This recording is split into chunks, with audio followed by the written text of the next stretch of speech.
Actors. I did a lot of Facebook group posts until I met Vanj. Pero si Tita Mats was my number one pick talaga for Aurora. So Wow. while I was writing the story, I was already thinking of her as the main lead for that role. What is the story all about? The story is about a detective that hired a struggling nursing student to spy on an old lady who was a suspect of murdering her husband. Wow, Mads, suspect ka pala dito.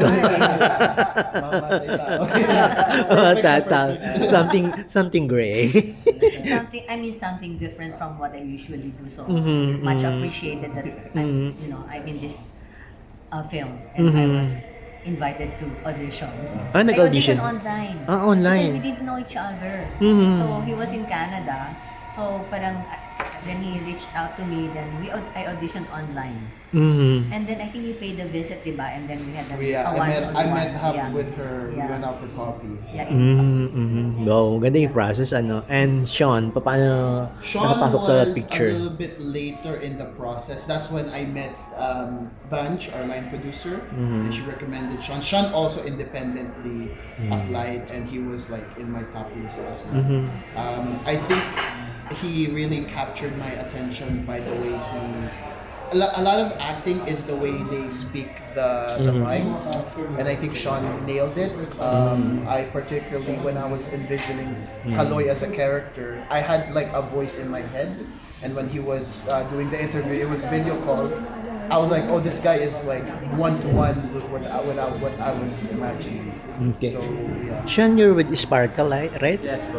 So, may say yung management mo pag tatanggap ba ng script? Ano po, sorry? Pag may say ba yung management mo? Sila yung nag-screen dun sa mga roles na kailangan mong tanggapin? Opo, with Sparkle, yes. Pero during that time, yung audition, wala pa ako sa Sparkle. Yeah, okay. Parang yung audition was like 2024 pa. Tapos, we did the reading, tapos yun yan. Nagustuhan ni Direk yung voice ko. how I deliver the lines. Online ka rin nag-audition? Online lang. Kasi nasa Canada siya. So, you play the male nursing student, right? Yes. Okay. Yeah, same po yung role ko. Okay. And ano yung preparation, yung Mads at saka sa role mo? Actually, nag-meet na kami ni Sean sa set, no? Pero wala namang problema kasi parang... Before nagkatrabaho na kayo No, sa not serye? before, but we both found out that from theater. So, pag theater, Wow. swak agad, diba? Yung parang- Swak agad. Hindi kasi the discipline. Yeah, alam. You practice a certain discipline when you do theater. At saka iba yung pakiramdam. Iba, tsaka Di ba? parang most of the cast members, kakilala ko na si Rolly, sila June, of course, direct na, no? So, madali na. Yung ika nga magaan yung loob mo and parang I already trusted him that, we'll be fine. Yung siguro malaking factor na bias na theater. Parang alam mo na may disiplina that when it comes to the set, he knows his line. And then pwedeng mag-improvise, and then open to collaboration, suggestion, and you can talk it out. So that's certain kind of openness and trust. Importante na you trust your co-actors and you support each other. Ito yung first lead mo? First lead po. Wow! And how would you gauge his performance? Kasi, syempre, batikan ka na. Kasi di ba? Siyempre naman, I had few scenes with him, no? Pero I think most of my scenes are with him. Most of the interactions. Yeah. I can vouch for him. I really hope that. Wow! So, malaki ang chance when it comes to sa And awads. he's so easy to work with. Oo, walang Wala problema. siyang- With Sean, no errors. Yeah. I think it's important, diba? Na no egos. Wow! In the set. Yeah. So, nag-shooting kayo in San Pablo. San Pablo, near... Summer, no? Summer, that was April. Yeah. The whole month of April. Yeah. Wow.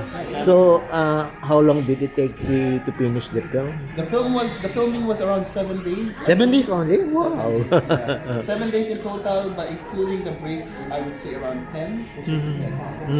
Yeah, so the budget was very limited for us. So we had to cram as much as possible. That's why it's such a good benefit fortunate to have people like Sean, Mhm. Tamad, Sir Rolando Inocencio, Junaira. Wow. They're so very patient with me since this is my first Mhm. directorial film. Mhm. Obviously, at the same time, I'm learning but also adjusting to the new situations that the film tosses to us. So, yeah, it's been such a pleasure to work with everybody. Ano yung takeaway mo dun sa role mo, Mads? Ako? Oo. Oh my God, ano bang take away ko?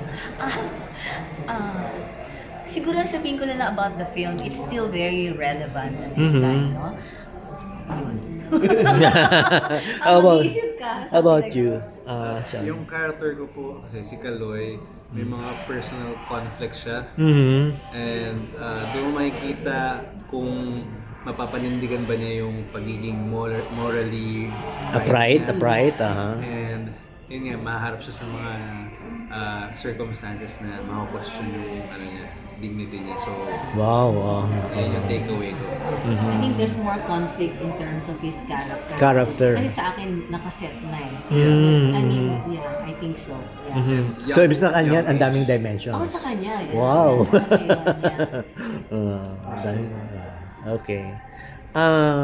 Direct, ano naman yung message na the film is trying to convey?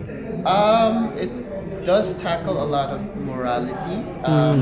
Again, this is like a proof of concept with idea of morality, discussing it.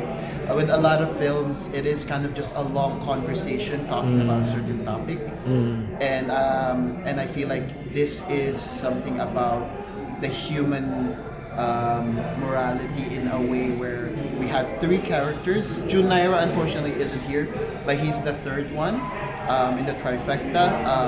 Tita Mad's character Aurora is morally, she understands who she is as a character. She's not trying to hide it. Whereas Junaira's character, he's kind of like a cop who's a little bit corrupt, but Cunning. he's hiding it like, oh, I'm a righteous cop, I'm doing the right thing, pero under the table, he's not really doing it. And then you have the character like Kaloy, which is, he's kind of like thrusted upon these two characters that are kind of completely different, and he himself is going through something.